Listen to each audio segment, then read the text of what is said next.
Here we have a slightly used 2023 Maserati Grecale. This one's at the Modena trim level, silver on black. Now for the powertrain, we get a 2-liter turbocharged 4-cylinder mated with a mild hybrid system, and that all goes through an 8-speed automatic transmission. That gets us 325 horsepower, 332 pound-feet of torque. This one just has a little under 4,500 miles here at Auto Pro of Nashville. But to the front end here, I love the LED headlamps, LED daytime running lights, and then in typical Maserati fashion, just a nice, beautiful front fascia here. It's very nice to look at. It's very different, I think. Now, as we come around the wheels here, these are 20-inch aluminum. Now we get passive keyless entry on the front doors, power window controls. We have electronic child lock and rear window locks, power door lock controls, power mirrors, and those also have blind spot monitors in them.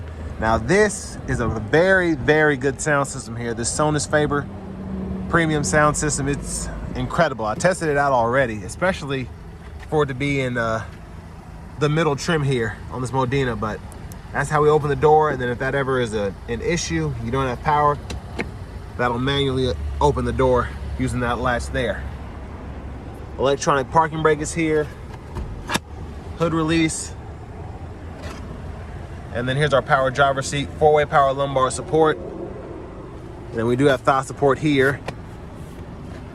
But I have that seat up front adjusted for someone of my size, being 6'3" with longer legs.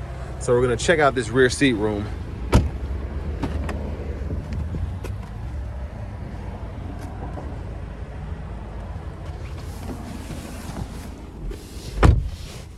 So certainly not terrible room back here. I'm 6'3".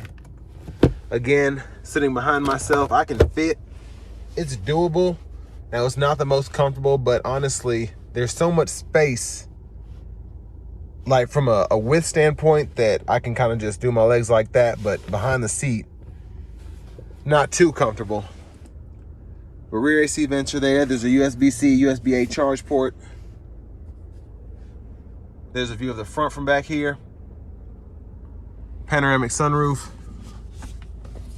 And then this middle seat folds down, bottle holders are there, then a little phone slot as well.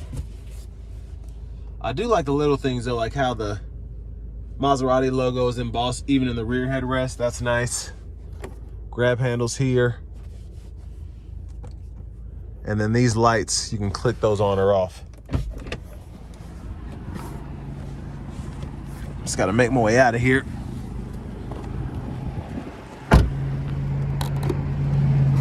Gas cap is there. Now as we come back around to the rear end, nice LED tail lamps. Now one of my favorite things about these are the exhaust systems. For it to be a 2-liter turbo 4, it sounds pretty good.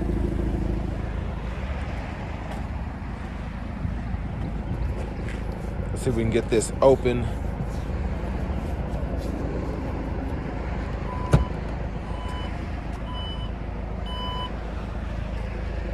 And decent cargo space. Tire inflator kit underneath there. Top tethers on the back of the seats.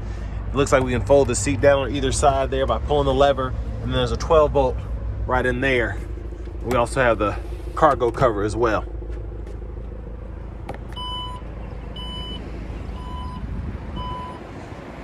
Now as we come around to the rear passenger side, if you want to fold the seat down, pull right here.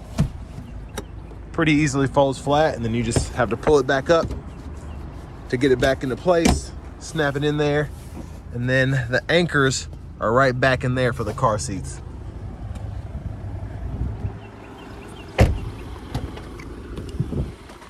Front passenger seat here, again, 4-way power lumbar support, power seat back, seat bottom, manual thigh support, lockable glove compartment here.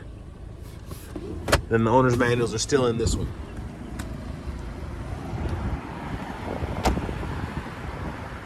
Now as we come back around to the front end, I'm gonna pop the hood. And there's that 2-liter turbocharged 4-cylinder. Again, 325 horsepower, I think 332 pound-feet of torque. But it's pretty cold out here. Let's go ahead and hop in the driver's seat. So leather wrap steering wheel here. There's the horn sound. Now over here to the radio, navigation screen is here. And that's a pretty good picture there. You can just search destinations and you have shortcuts. You can type it out, all of that. Home page, I like that. You can kind of customize it for audio. We get our AM, FM, XM, Bluetooth, and then we have that wireless CarPlay and Android Auto compatibility. Now in your vehicle settings here, you can pull up tire pressure monitors, oil level, a few other things. Just a little slow in terms of pulling some of the screens up, but the EV vehicle systems there just shows you the mild hybrid and all that. Performance gauges are here. I like that you can pull up that surround camera on the fly there, and then it shows me the backup camera, front camera, and then all of our settings are in here. You can kind of toggle those as you see fit. In the profile here, you can scroll down and change your units of measurement, and then you can also change your language as well. So I'm used to the typical 3 languages. You do get Italian in here if you want that for whatever reason, and then all of your apps are right in here. So there are quite a few different views you can pull up there. Like having that clock in the middle. Now your shifter, this is pretty weird for me.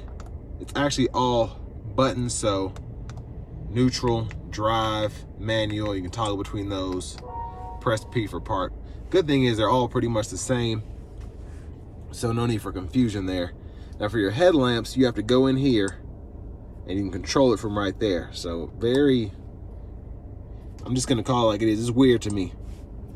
But dual zone automatic climate controls, 3-stage heated cool front seats, and then your heated steering wheel is all in here. That all pretty much makes sense. You have to zoom in here to decide where you want the airflow to come from.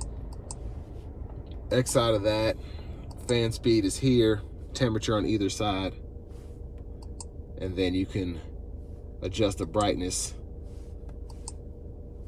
of a lot of things, including the ambient lighting right in here. Parking sensors toggle, auto stop, downhill brake control, and all that is down here at the bottom. Everything else pretty self-explanatory. Hazards. Now what is weird is the volume. So you adjust that right in here, and then you can kind of go up, down, and then mute right in there. So just an interesting way to do things, I think. Wireless charging pad is here. A USB Duo there. Bottle holders. And then the center console cubby space, decent size. There's a 12 volt in there. Now up here we have our sunroof controls. Looks like we can open and shut that lift gate there. And then that's the sunshade. And then we can tilt the roof there and open it there. So that's one touch there. And then second time goes back that far. So there's look at the back seat from up here.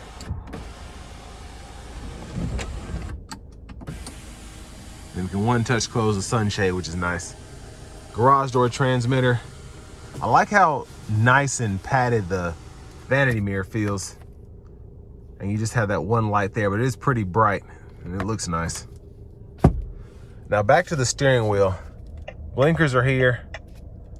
High beams, you can flash there. We have our automatic wipers here. So one time off. And then we have the, okay, so that's one time. Is that for the back? Yeah, okay, so one time back here, one time front here, and you actually control the wipers from here. So off, 2 levels of auto sensitivity, then low and high for the wipers. And then your rear wiper control is right in there. So that turns it on, and then you hit it again, turn it off. So very interesting. And then I reckon you pull up and push back for the wiper fluids. Yeah, it's a very, very interesting setup. And we have the paddle shifters behind the steering wheel. And then forgot to mention the lane keeping system, or active lane management, excuse me. You can toggle that on or off there. But we have the buttons back here to go through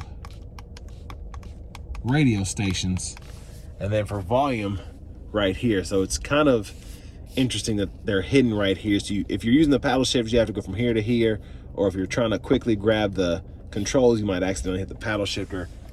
Just something that was,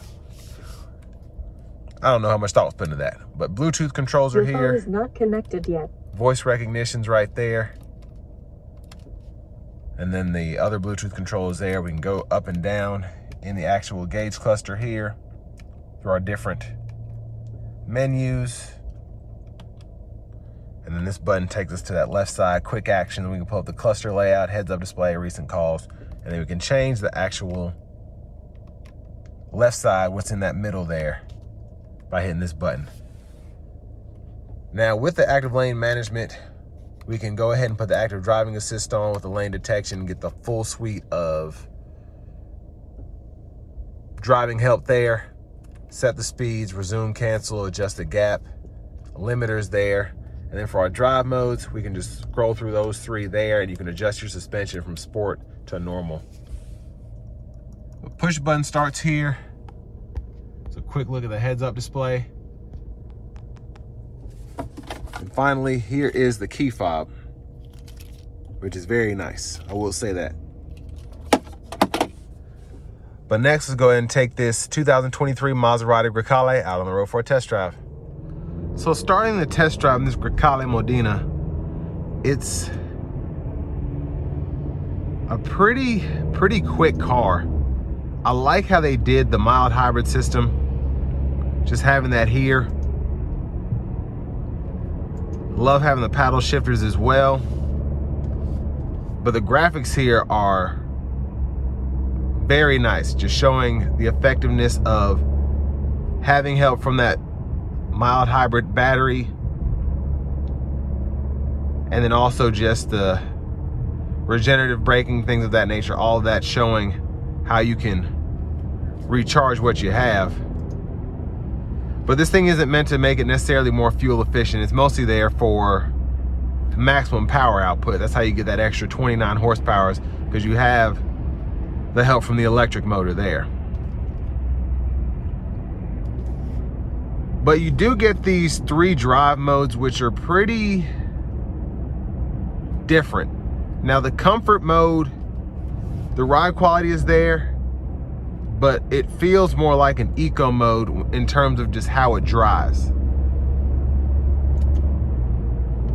Now I do like that you can still use the paddle shifters in the comfort mode, so you won't get the full-on power, but you will be able to control it with the paddle shifters, throttle response, things of that nature. It's just not gonna feel as quick as when you're in your GT or your sport mode.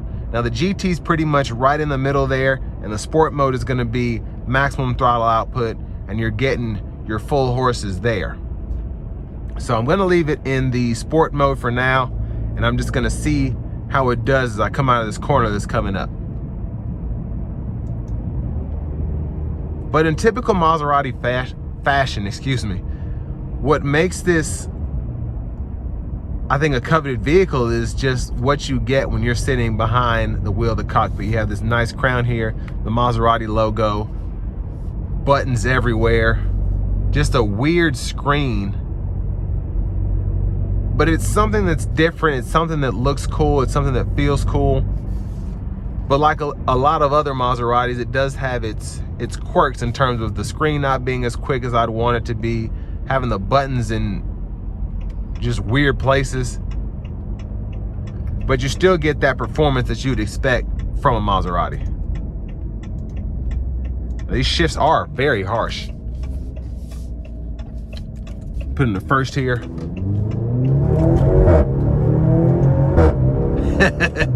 Now I love the exhaust sound, and I love how quick this thing gets up to speed. With it being a 2-liter turbo 4, you'd expect it to be quick, but not as quick as this one is right now. It's pretty impressive. I'm gonna put it back into just the regular drive mode now, but I'm gonna leave it in sport mode. And then when we get on the interstate, I'm gonna put it into that GT drive mode. But yeah, very exhilarating. Even though it's not necessarily super fast, the exhaust certainly helps. It just sounds menacing. And it makes you feel like you're going faster than you really are, which is okay with me. Now you can always activate the paddles whenever. You just won't get that full-on manual mode like you get when you actually put it into manual mode. And you can just turn off the paddle shifters by just holding on to that plus paddle there. Actually, I'm gonna put it into the GT mode and we're gonna see how the exhaust sounds when I put my foot into it.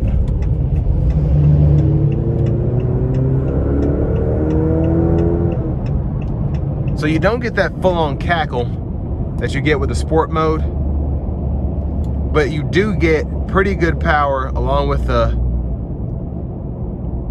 pretty good ride and less of a jolt from the transmission, if that makes sense. Doesn't feel as harsh. But I really like the sport mode. Now with the sport suspension, it does stiffen up quite a bit. And I think that's a good thing because that's kind of what I want when I put my vehicle into sport mode. But if you want a better riding vehicle with acceleration, I would suggest going full on GT as opposed to switching between comfort and sport. Now me, I'd leave this in sport all day because I don't mind a harsher ride and I actually appreciate the sound you get from that exhaust.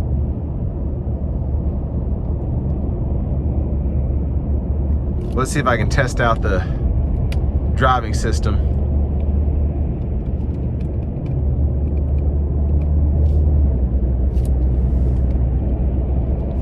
So here we have the lane centering, adaptive cruise here. Pretty decent system, in my opinion. And I like that it's a full-on lane centering and adaptive cruise. It's not necessarily like a Blue Cruise or a Super Cruise where all of a sudden it deactivates as you get off the interstate. Because I don't want something that I'm necessarily not gonna be watching. I like these systems because if stuff starts getting a little wonky, I should be paying attention anyway. So I appreciate that. But I think for the money, especially now with this one being around $66,000, I think it's not a bad price. In the sense that you have a Maserati, that's basically what you expect to pay. You expect to pay a premium for vehicles like these because they have their quirks. I mean, this sound system is phenomenal. The driving experience, especially in sport mode, is great. And this does feel like a true Maserati. And I wasn't expecting that from this vehicle, but it really does feel like a Maserati. Very quick, very advanced, I think. And it's just it's fun to drive. It really is.